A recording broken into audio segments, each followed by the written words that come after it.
Ang ganti ni Hades, hari ng mga kaluluwa. Habang pinapalakpakan si Zeus sa kanyang pagbabalik, may isang Diyos na nanatiling tahimik sa ilalim ng lupa. Hindi dahil mahina siya, kundi dahil matagal na siyang naghihintay ng oras upang gumalaw.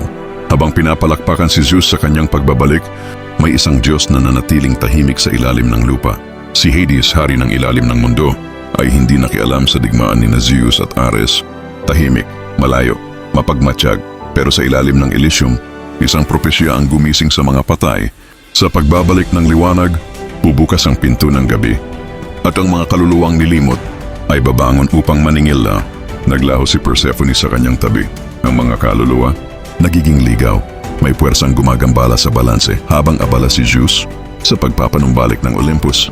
Si Hades ay bumuo ng hukbo sa ilalim. Hindi ito mga Diyos, kundi mga nakalimutang bayani, traitor na kaluluwa, at mga nilalang mula sa Tartarus. Zeus, kapatid ko, habang tinitingala ka nila sa taas, ako ang dahilan kung ba't hindi bumabagsak ang mundo.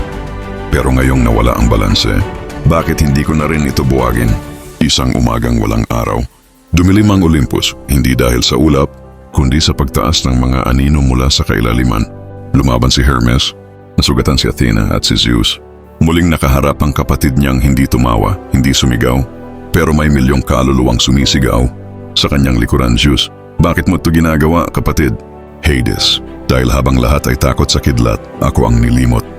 Pero ako rin ang dahilan kung ba't walang sumisira sa mundo habang tulog kayo sa taas. Ngayon, panahon ko naman, nagtapos ang labanan, hindi sa pagkatalo ni Zeus, kundi sa pagkilala sa isang katotohanang matagal na nilang tinakasan. Ang liwanag na hindi marunong tumingin sa dilim ay sarili niyang sisira sa mundo. Ano ang moral lesson? Huwag mong baliwalain ang tahimik na dahil sila ang pinakamaraming naiipong dahilan para bumangon.